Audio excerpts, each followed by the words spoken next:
Hello friends, അസ്സലാമു അലൈക്കും. ഇന്ന് ഞാൻ വന്നിട്ടുള്ളത് നമുക്ക് മുട്ടയും ഉരുളക്കിഴങ്ങും ഉണ്ടെങ്കിൽ സിമ്പിളായിട്ട് ഉണ്ടാക്കാൻ പറ്റുന്ന ഒരു സ്നാക്സിൻ്റെ റെസിപ്പിയുമായിട്ടാണ്. നിങ്ങൾ ഇതുവരെ ചാനൽ സബ്സ്ക്രൈബ് ചെയ്തിട്ടില്ലെങ്കിൽ ഒന്ന് സബ്സ്ക്രൈബ് ചെയ്തേക്കണേ. ആദ്യമായിട്ട് തന്നെ നമുക്ക് അതിലോട്ട് വേണ്ട ഇൻഗ്രീഡിയൻസ് എന്തെല്ലാമാണെന്ന് നോക്കാം. ഇൻഗ്രീഡിയൻസ് എല്ലാം ഞാൻ ഇവിടെ കൊടുത്തിട്ടുണ്ട്. അപ്പോൾ നമുക്ക് സ്റ്റാർട്ട് ചെയ്യാം. ആദ്യം തന്നെ ഒരു ബൗൾ എടുത്തതിന് ശേഷം നമുക്കൊരു പൊട്ടാറ്റോ ബോയിൽ ചെയ്തിട്ട് അതിലോട്ട് ഇടാം. ഞാൻ ഉപ്പ് ചേർത്തിട്ടാണ് ബോയിൽ ചെയ്തിട്ടുള്ളത്. അതുപോലെ ഗ്രേറ്റ് ചെയ്തിട്ടുള്ള ഒരു മുട്ട, പിന്നെ ഒരു 1/4 കപ്പോളം മല്ലിയില, പിന്നെ 1 ടീസ്പൂൺ പച്ചമുളക്, അതുപോലെ ഒരു മീഡിയം സൈസിലുള്ള ഉള്ളി ചോപ്പ് ചെയ്തിട്ട് കൂടെ അതിലോട്ട് ചേർക്കാം. എന്നിട്ട് നമുക്ക് കൈ ഉപയോഗിച്ചിട്ട് നല്ലതുപോലെ മിക്സ് ചെയ്തെടുക്കാം.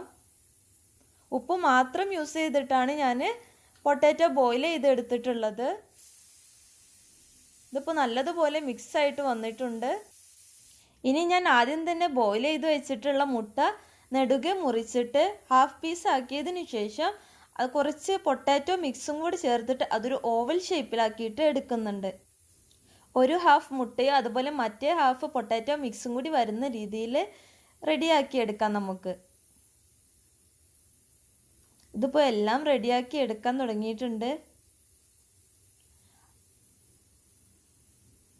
നമ്മൾ 4 മുട്ടയുടെ പീസ് അതുപോലെ ചെയ്തു വെച്ചിട്ടുണ്ട്. ഇപ്പോൾ ഇതിനി നമുക്ക് മാറ്റി വെക്കാം. അടുത്തതായിട്ട് നമുക്ക് മൈദ ബാറ്റർ റെഡിയാക്കണം. അത് എങ്ങനെയാണെന്ന് നോക്കാം. ആദ്യം തന്നെ 1 കപ്പ് മൈദ നമുക്ക് ഒരു ബൗളിലോട്ട് എടുക്കാം. അതിന് ശേഷം നമുക്ക് ഒരു 1/4 ടീസ്പൂണ് മഞ്ഞൾപ്പൊടി, അതുപോലെ ഒരു 1/2 ടീസ്പൂൺ മുളക് പൊടി, അതുപോലെ നമുക്ക് ഒരു 1/2 ടീസ്പൂണ് കുരുമുളക് പൊടിയും ആവശ്യത്തിനുള്ള ഉപ്പും കൂടെ ചേർത്തതിന് ശേഷം നമുക്ക് ഇതിലോട്ട് ഒരു 1/4 കപ്പോളം വെള്ളം കൂടി ചേർക്കാം. ആദ്യം ഞാൻ ഹാഫ് കപ്പ് വെള്ളമാണ് ചേർക്കുന്നത്. പിന്നെ അതിന് ശേഷം നമുക്ക് 1/4 കപ്പ് വെള്ളം നമുക്ക് അതിലോട്ട് സാവധാനം ഇങ്ങനെ ചേർത്താൽ മതിയാവും മിക്സ് ചെയ്യുന്നതിന് ഇടയിൽ. അപ്പോൾ നല്ലതുപോലെ മിക്സായിട്ട് വന്നിട്ടുണ്ട്. ഇനി നമുക്ക് ഇതിലോട്ട് വേണ്ടത് ബേക്കിംഗ് പൗഡറാണ്.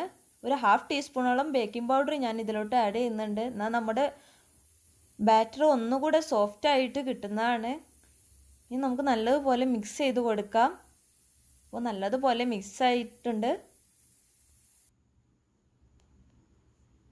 ഇത്രയും തന്നെ മതിയാവും. ഇപ്പോൾ നമ്മുടെ മുട്ടയും അതുപോലെ മൈദ ബാറ്ററും റെഡി ആയിട്ടുണ്ട്. ഇനി നമുക്കൊരു പാൻ എടുത്ത് സ്റ്റൗവിൽ വെച്ചതിന് ശേഷം നമുക്ക് ആവശ്യത്തിനുള്ള ഫ്രൈ ചെയ്യാൻ ആവശ്യമായിട്ടുള്ള ഓയിൽ അതിലോട്ട് ഒഴിച്ചു കൊടുക്കാം. ഓയിൽ ചൂടായതിന് ശേഷം നമ്മുടെ ഈ ഓരോ മുട്ടയുടെ ബോൾസും നമ്മൾ മൈദ ബാറ്ററിൽ മുക്കിയതിന് ശേഷം ഇത് ഓരോന്നായിട്ട് നമുക്ക് ചൂടായ എണ്ണയിലോട്ട് ഇടാം.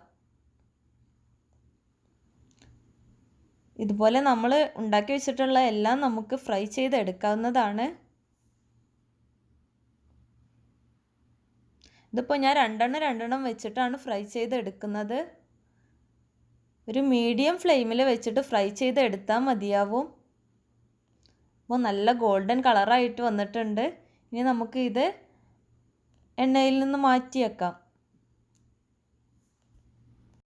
നല്ല ടേസ്റ്റി ആയിട്ടുള്ള ഒരു സ്നാക്കാണ്. എല്ലാവരും എന്തായാലും ട്രൈ ചെയ്ത് നോക്കണം. നോമ്പ് കാലത്തൊക്കെ നമുക്ക് ഉണ്ടാക്കാൻ പറ്റുന്ന നല്ലൊരു സ്നാക്കാണ്. അതുപോലെ ഈവനിങ്ങിലൊക്കെ കുട്ടികൾക്കൊക്കെ നല്ല ഇഷ്ടമാവുന്ന ഒരു സ്നാക്കാണ്. അപ്പോൾ ഇനി നമുക്ക് ഇൻഷാ അല്ലാഹ് അടുത്തൊരു നല്ല വീഡിയോയുമായിട്ട് വരാം. അതുവരേക്കും ബൈ.